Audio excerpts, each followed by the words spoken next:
Yaitu keluarnya binatang raksasa dari dalam perut bumi kota Mekah. Allah ceritakan dalam Al-Quran, nama binatang ini adalah Dabbatul Ardi. Ya, binatang ini berkaki banyak. Saya nggak tahu apakah seperti laba-laba bentuk binatang ini, apakah seperti semut bentuk binatang ini, atau seperti apa. Masalahnya belum pernah ketemuan. Yang jelas binatang ini disebut dalam Al-Quran namanya dengan Dabbatul Ardi. Dabbatul Ardi.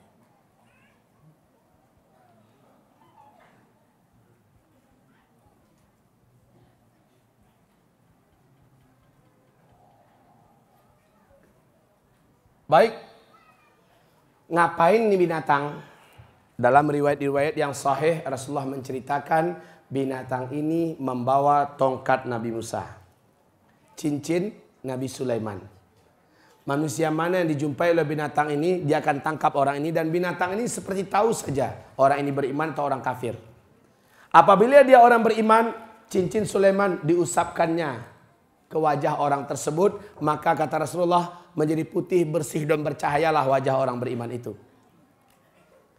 Apabila dia berjumpa dengan orang kafir, ujung tongkat Nabi Musa diketokkannya ke kepala orang ini, menghitamlah wajahnya menjadi buruk rupanya. Suram, gelap, hitam.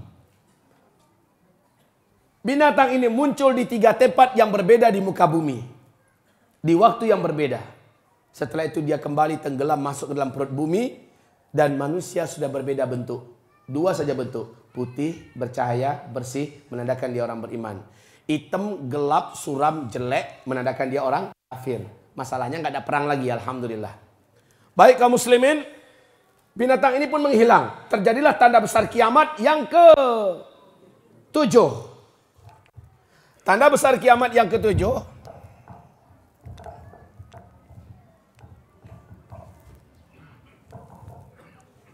Udahlah permanen susah gitu buka. Yang ke-7, kejadian tanda besar kiamat yang ke-7 ini adalah menutup keberadaan umat Islam satu dunia.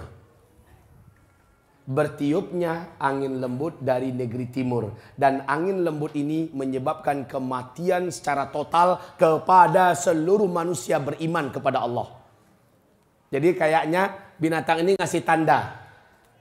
Mana-mana orang beriman, angin ini akan datang menjemputnya. Kata Rasulullah, walaupun orang itu ada di dalam gua, ada di gunung, ada di lembah, ada di pulau, asal dia beriman kepada Allah, sekalipun imannya hanya seujung kuku, angin tersebut akan datang menjemputnya. Saat dia menyentuh orang itu, angin ini menjemput orang itu, menyentuh orang itu, terhirup oleh dia, dia pun meninggal di tempat.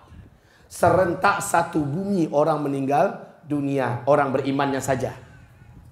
Orang-orang yang kemarin dikasih tanda dengan wajah putih dan bersih, orang inilah yang akan dijemput oleh angin ini. Saat terhirup oleh dia angin tersebut, tersentuh kulitnya oleh angin tersebut, dia meninggal di tempat. Serentak satu bumi orang meninggal dunia. Angin lembut kematian dari timur. Angin lembut dari timur.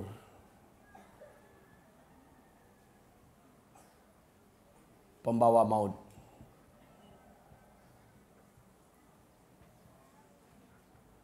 Baik. Sejak saat ini tidak ada lagi umat Islam. Habis. Umat Islam habis. Finish. Tanda besar kiamat yang ke-8, ke-9 dan ke-10 tidak ada pernah akan disaksikan oleh orang yang beriman pada Allah. Maknanya terjadinya tanda-tanda paling mengerikan yang ke-8, ke-9, ke-10, orang Islam udah nggak ada, Bu. Maksudnya kiamat besar, kehancuran alam semesta tidak akan disaksikan oleh kita semua. Alhamdulillah. Sebab apa? Kita sudah wafat duluan, serentak. Itu pun kalau seandainya melewati Dajjal kita masih beriman. Tapi yang kafir karena Dajjal berarti dia sempat menyaksikan itu. Betul Bapak Ibu? Karena jarak setelah Dajjal keluar dengan terjadinya tanda-tanda besar kiamat ini sangat-sangat dekat.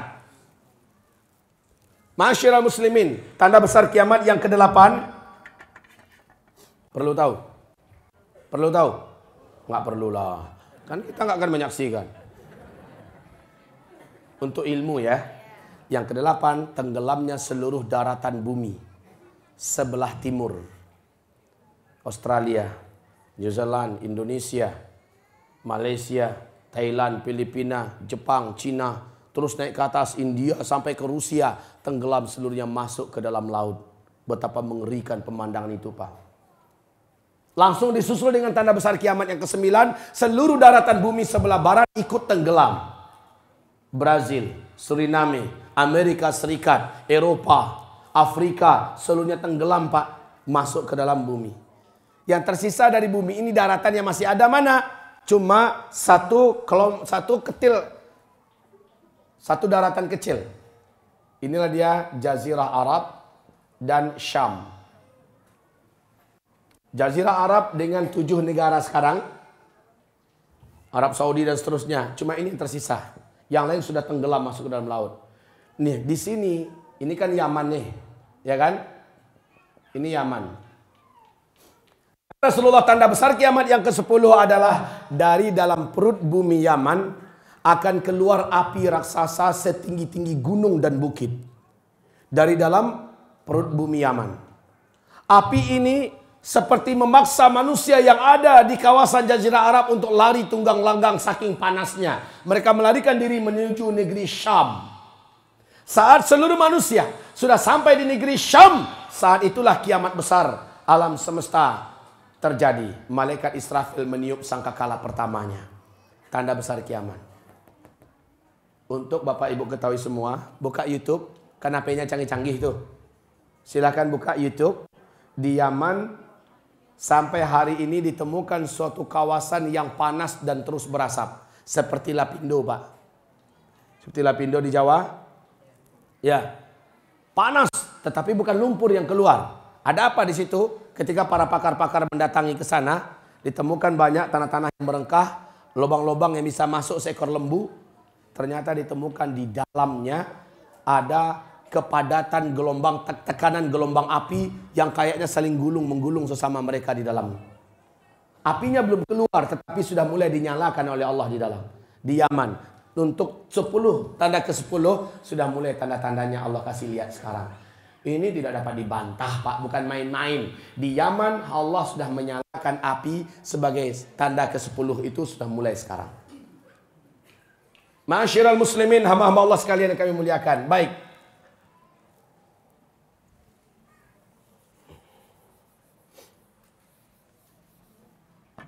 Selanjutnya, kami sudah katakan tadi.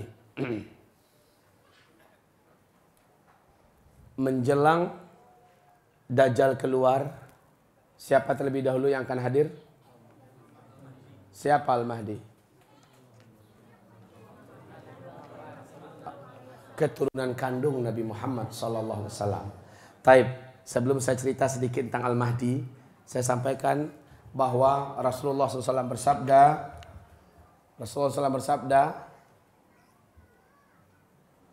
umat saya di muka bumi ini, sejak saya diutus sampai mereka habis serentak di muka bumi, akan mengalami 5 fase sejarah. Akan mengalami 5 fase sejarah.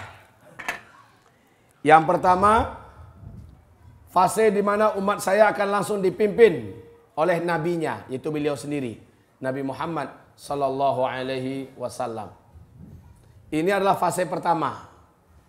Yang memimpin umat pada fase pertama Nabi. Dan Nabi berkata, fase ini pasti berakhir. Wafatnya beliau adalah akhir fase pertama. Kemudian umat saya langsung masuk pada fase yang kedua. Di mana kalian nanti akan dipimpin oleh para khalifah-khalifah yang cerdas, yang menggunakan sistem kenabian. Fase ini hanya 30 tahun kata Rasulullah. Sepakat ahli sejarah, Pak, bahwa Khalifah Ali bin Abi Thalib tepat dalam masa 30 tahun. Wafatnya Ali adalah akhir fase yang ketiga tersebut. Fase ini disebut dengan fase Khilafah Rashidah. Kemudian kalian masuk pada fase yang ketiga. Para khalifah-khalifah pada fase ketiga ini menggunakan sistem kerajaan. Gelaran pemimpinnya tetap sang khalifah, tapi sudah menggunakan sistem kerajaan. Bila seorang khalifah meninggal, langsung digantikan oleh ahli warisnya. Lah ini kan gaya kerajaan dah nih. Ya. Ini fase ini kedua. Ketiga. Fase kerajaan. Pada fase ini kata Rasulullah sallallahu alaihi wasallam, kalian pasti akan berakhir. Dan ada tiga dinasti di sini. Dinasti Bani Amawiyah, dinasti Bani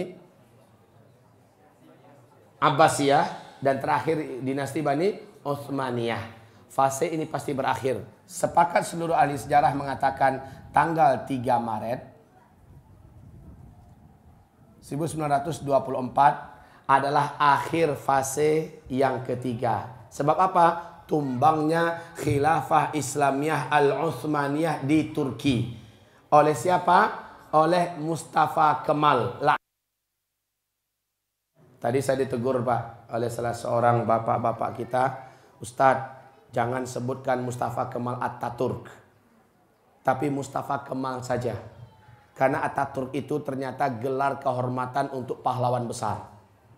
Jadi jangan pakai Ataturknya Ustadz. Mustafa Kemal laknatullah alaih lebih cocok. Oke, saya setuju. Terima kasih banyak, saya jabat tangannya. Terima kasih Bapak. Baik kaum muslimin yang kami muliakan, fase ini telah berakhir. Tahun 1924. Kaum muslimin yang kami muliakan, kalian masuk pada fase yang keempat. Ini adalah fase kegelapan yang paling berat. Saya buat agak besar ya. Pada fase ini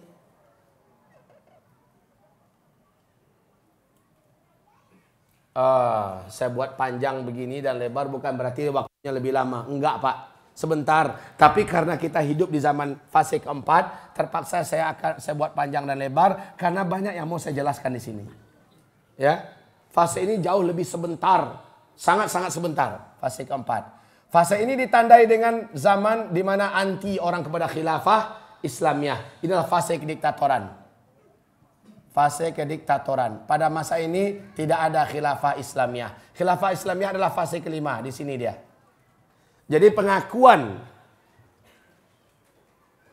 ISIS yang mengaku sebagai sang khalifah. Padahal ini fase keempat. Dengan ini saja nampak bahwa mereka bukanlah khilafah Islamiyah. Baik kaum muslimin yang kami muliakan. Kita pada fase kediktatoran. Fase keempat. Ini fase kegelapan umat Islam. Allah menjanjikan bahwa fase ini pasti berlalu. Tapi dalam melaluinya, kamu menghadapi fitnah iman yang terdahsyat. Pada fase ini Dajjal keluar.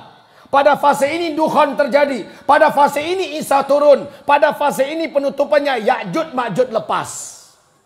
Fase kita hidup. Ingat kita sudah di fase keempat. Sebentar lagi kita meloncat ke fase khilafah. Fase terakhir. Hadis ini diriwayatkan oleh Imam Ahmad menurut Syekh Ahmad Syakir. Hadis ini sahih. Dan CIA Amerika Serikat. Apa itu CIA?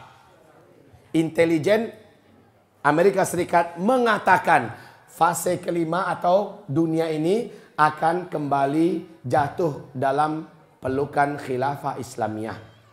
Menurut analisa kami kata mereka 2020 adalah permulaan khilafah Islamiyah. Onde-mande.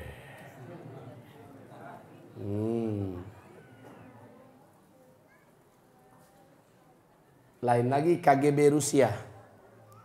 Intelijen Rusia mengatakan puncak jayanya khilafah Islamiyah di bumi ini di masa yang akan datang adalah pada tahun 2025. Silakan lihat di New York Times. Pernyataan para pakar-pakar intelijen dunia ini, Pak. Lah kalau KGB Rusia mengatakan puncaknya 2025, sementara startnya menurut CIA Amerika Serikat adalah 2020, sesuai nggak dengan hadis Nabi? Nabi mengatakan paling lama 9 tahun. Kalau startnya adalah 2020, berarti anggaplah habisnya 2029. Berarti benar KGB Rusia.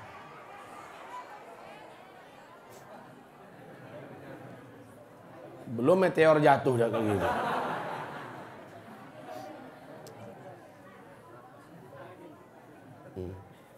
Saya memang Pak, kemarin saya di Semarang, ini kata DKM, selama mereka mengurus masjid, baru kali itu kejadian Pak. Ada apa bilang? Rupanya pembahasan saya ini alam yang ada pun ikut merespon Pak, ketakutan.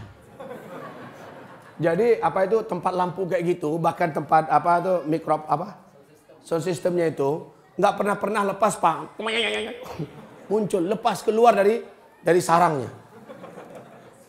Kemudian mic-nya 3 itu bagus-bagus, pada rusak bergantian. Bener-bener nih beberapa tempat pengajian listriknya keplak. Macem-macem saja gangguan Pak. Ya bisa jadi juga setan yang ganggu. Setan yang nggak suka kalau acara ini lancar. Tapi kalau itu angin. Baik. Nah menurut CIA dan KGB, khilafah akan kembali memimpin dunia dalam rentang waktu 2020. Pusatnya dan puncaknya adalah 2025. Ya. Kaum muslimin, sekarang masih bisa dilanjutkan. Sekarang masa keberadaan beliau ini sebagai nabi dan rasul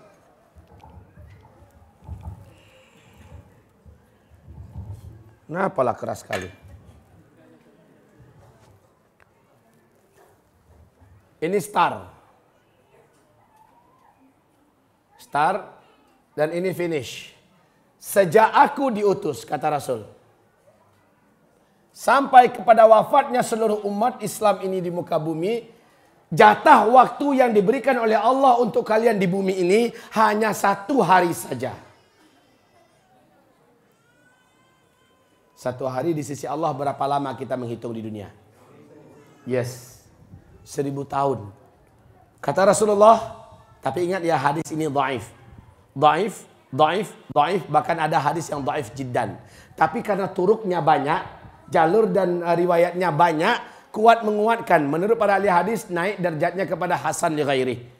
Namun saya peringatkan, adab dalam menyampaikan hadis dhaif, yang pertama sampaikan, yang kedua tidak boleh dijadikan sebagai dalil untuk membina akidah dan keyakinan.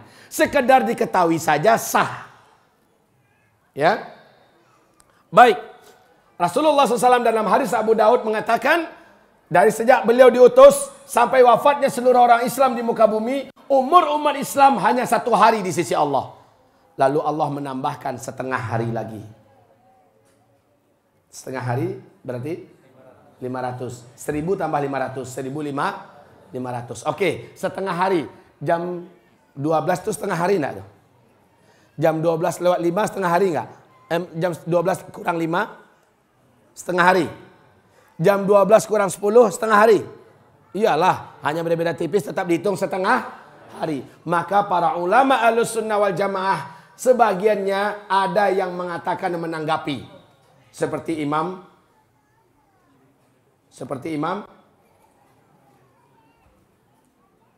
Seperti siapa? Pernah ketemu? Pernah belajar sama beliau? Belum. Baca. Beliau baca. Ya. Kaum muslimin, apa kata mereka? 1400 lebih tapi tidak sampai 1500 tahun hitungan Hijriah. Ini Pak, keberadaan umat Islam di bumi, lalu kita serentak meninggal dunia karena kejadian kiamat, tanda besar kiamat yang ke-7. Oke, sekarang kita sudah tahun berapa? 1437. Hitungan Hijriah kan? Hijriah. Kalau hitungan Hijriah berarti ngitungnya sejak Nabi hijrah kan? Betul. Padahal menghitung umur umat Islam bukan sejak Nabi hijrah, tapi sejak Nabi diutus sebagai Nabi dan Rasul. Maknanya ada 13 tahun yang belum dimasukkan kemari. Tambahkan lagi. 1450. Seandainya kita anggap full saja 1500, anggaplah full dulu. Sisa untuk orang Islam ada di bumi ini tinggal berapa? Cuma segitu, lalu kita semua orang Islam sudah tidak ada di muka bumi. Awas ini, jangan salah memahami, karena ada yang pulang ke rumah kiamat 50 tahun lagi. Harusnya dibor ulang kupingnya tuh Pak. Bukan kiamatnya, tapi keberadaan umat Islam. Dan ingat juga satu hal, ini cukup hanya sekedar diketahui, bukan untuk dibina keyakinan di atasnya. Sebab apa? Sumber dalilnya baik kaum muslimin, supaya jelas. Oke. Setelah itu ibadah Allah yang kami muliakan, yuk kita bicara tentang Al-Mahdi. Tadi saya janji tentang Al-Mahdi. Ketahuilah, di masa Al-Mahdi kata Rasulullah, teknologi sudah tidak ada. Saat Al-Mahdi itu muncul, dia adalah dari keturunan kandungku, dari Hasan bin Ali. Menurut riwayat sahih dari kalangan ulama Ahlus Sunnah wal Jamaah, Al-Mahdi versi Ahlus Sunnah wal Jamaah itu adalah dari jalur keturunan Hasan bin Ali. Sementara Syiah juga punya Imam Mahdi versi mereka, dari jalur keturunan Husain bin Ali. Ini keyakinan mereka, Pak. Dan Al-Mahdinya mengerikan yang versi Syiah. Ketika Al-Mahdinya keluar, yang pertama yang dilakukan Al-Mahdi pergi ke Madinah. Ngapain? Membangkitkan Umar dan Abu Bakar dari kuburannya untuk disiksa sampai hari kiamat. Lalu menghidupkan kembali Bunda Aisyah dari kuburannya buat dirajam sampai hari kiamat. Lalu Masjid Nabawi diratakan dengan tanah oleh Al-Mahdi dan orang-orang yang bersamanya. Kemudian dia menuju ke Mekah, Ka'bah pun diratakan dengan tanah. Dua tanah suci resmi dipindahkan ke tempat aslinya, yaitu Qum dan Karbala. Seluruh masjid-masjid Sunni satu bumi ini, di mana ahli masjidnya yang Sunni tidak mau masuk Syiah, masjidnya juga diratakan dengan tanah. Dan orang-orang Sunni yang tidak mau bergabung menjadi Syiah disembelih hidup-hidup. Ngerinya Al-Mahdi versi Syiah ini. Dan itu ada di buku-buku induk mereka. Itu ada di buku-buku induk mereka, kita punya penjelasan ini. Mereka nggak bisa bantah. Alhamdulillah Al-Mahdi macam ini tidak akan pernah wujud seumur hidup. Sebab apa? Hadisnya palsu semua. Dikarang-karang dan didustakan oleh ustaz-ustaz, kiai-kiai, buya-buyanya. Al-Mahdi versi Ahlussunnah wal Jamaah lah yang kita uraikan sekarang ini. Di mana di tangannya seluruh umat Islam bersatu di muka bumi ini. Di tangannya seluruh negeri-negeri akan kembali ke dalam pangkuan Islam. Di tangannya manusia akan hidup dalam kemakmuran, kesejahteraan dan ketenangan. Al-Mahdi ini kata Rasulullah dari keturunan kandungnya. Dia dibaiat di depan Ka'bah. Antara rukun Hajar Aswad dengan Maqam Ibrahim. Usianya saat dibaiat adalah usia saya diangkat menjadi nabi dan rasul kata Rasulullah. Alisnya melengkung seperti bulan sabit. Dua. Jadi alis Jackie Chan macam ini nggak laku. Hidungnya kata Rasulullah SAW, tulang hidungnya lurus dan mancung. Jadi yang hidung-hidung kelas-kelas kita, Pak, nggak level jadi Al-Mahdi. Al-Mahdi yang baru muncul kan ada di Medan kan? Ada dengar nggak? Di Medan ada muncul Al-Mahdi jadi-jadian. Baru muncul mengumumkan dirinya Al-Mahdi langsung menyebarkan nomor rekening. Yang mau berbaiat harganya sekian. Kemudian kata Rasulullah, jidatnya dahinya lebar. Bibirnya yang atas dengan bawah sama tebalnya dan indah. Giginya kata Rasulullah rata. Nggak ada yang boneng. Nggak juga ada yang mundur ke belakang. Antara satu gigi dengan gigi yang lain dapat dimasukkan satu benang. Cara bicaranya, bahasa Arabnya fasih, tetapi dia tidak bersih dalam melafazkan huruf ro. Ya, tidak bersih dalam melafazkan huruf ro. Warna kulitnya, rambutnya, jenggotnya, berapa tingginya, bidang dadanya diceritakan dengan lengkap oleh Rasulullah Sallallahu Alaihi Wasallam. Dan munculnya di Makkah. Di usia 40 tahun dia dipaksa untuk mau dibaiat. Dan dia menolak mula-mulanya. Tapi Allah menguatkannya dalam satu malam. Yuslihuhullahu fi lailah. Besoknya baru resmi dia menerima baiat itu. Kaum muslimin hamba-hamba Allah yang kami muliakan. Boleh jadi fisik ini kan bisa zaman operasi plastik nih. Bisa jadi orang buat-buat dengan cara-cara itu. Lalu ngaku-ngaku Al-Mahdi. Tetapi tidak. Pada masa itu sudah tidak ada teknologi. Satu. Yang kedua, ada tanda-tanda alam kata Rasulullah yang nggak bisa dibuat-buat. Ada tanda-tanda sosial politik dan keadaan manusia yang nggak bisa dikarang-karang. Apa itu? Menjelang Al-Mahdi, beberapa tanda berikut ini, menjelang kemunculannya, pasti terjadi terlebih dahulu. Yang pertama, apabila Arab sudah dituruni salju. Sudah apa belum? Rasul bersabda, Al-Mahdi itu ketika keluar adalah di musim salju. Apabila kamu mendengar kehadirannya, wajib berbaiat kepadanya walaupun merangkak di atas salju. Dan hari ini Bapak, beberapa tahun belakangan ini salju terus turun di Arab. Betul tidak? Nggak pernah terjadi kan Arab bisa turun salju. Sehingga Syekh Su'ud Syuraim, Imam Masjidil Haram, berkhutbah dalam pidatonya, dalam khutbahnya, mengatakan, apakah buta mata kalian? Apakah telah tertutup hati kalian? Apakah ada tanda yang lebih pantas untuk diingkari? Seperti salju turun di Arab, ini tanda di antara tanda-tanda dekatnya kiamat. Al-Mahdi sudah sangat dekat keluar. Ingat, kalau Al-Mahdi sudah keluar, Dajjal pasti lepas. Baik. Kemudian apa lagi menjelang Al-Mahdi keluar?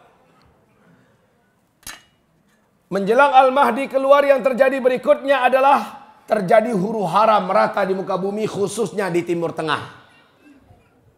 Huru hara. Ini udah apa belum?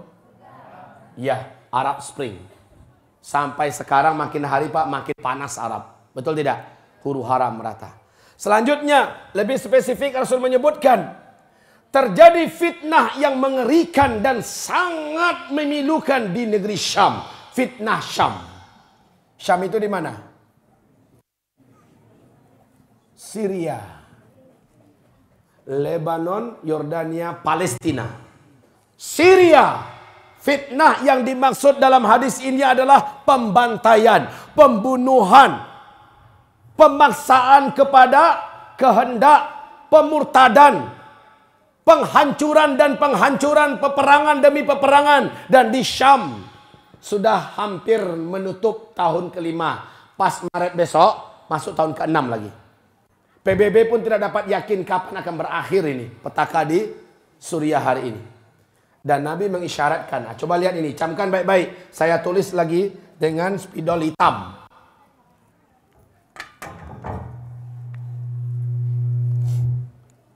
Apa kata Rasulullah?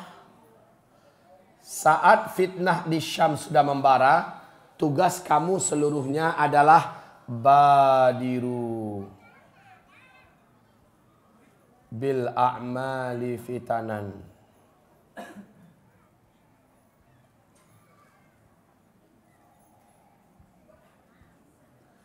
Badiru ini artinya berlomba-lombalah kamu memperbanyak amalan-amalan soleh di masa-masa fitnah. Dan Rasul menerjemahkan wal fitanu bisyam. Standar fitnah itu kamu lihatlah kejadian-kejadian pembantaian, pembunuhan, peperangan yang tidak putus-putusnya di Syam. Perintah Nabi, kalau sudah nampak oleh kamu fitnah di Syam, badiru bil a'mali fitanan. Berlomba-lombalah kamu, saling berpaculah kamu, memperbanyak amal di masa-masa fitnah. Coba lihat, kenapa Nabi membakar semangat umatnya untuk memperbanyak amal soleh? Kenapa? Karena hari-hari besok ini akan terjadi berbagai macam beban berat dalam kehidupan ini. Seperti yang kita katakan, tidak ada yang mampu selamat kecuali orang beriman dan yang amalnya banyak. Startnya harusnya Pak dari 5 tahun yang lalu. Berarti udah agak kelewat kita nih. Tapi lebih baik terlambat daripada sama sekali tidak melakukan persiapan. Akselerasi amal soleh adalah jawaban yang paling real untuk menghadapi berbagai macam kegoncangan ke depan. Baik. Kita lanjutkan. Kaum muslimin, wafatnya seorang raja Arab. Jadi Nabi mengatakan, menjelang Al-Mahdi muncul, seorang raja Arab yang memimpin di Mekah dan Madinah meninggal dunia. 3 putra mahkotanya saling begaduh sesama mereka untuk memperebutkan kepemimpinan yang sebenarnya. Tapi kata Rasulullah, tidak seorang pun yang akan menduduki tampuk pemerintahan dan kepemimpinan itu kecuali Al-Mahdi dari keturunanku, kata Rasulullah. Jadi wafat dulu seorang raja di mana ada 3 putra mahkota di belakangnya. Raja Arab ini memimpin di Mekah dan Madinah. Mekah Madinah itu berarti di mana itu? Arab Saudi. Oke. Wafatnya Raja Arab. Seorang Raja Arab.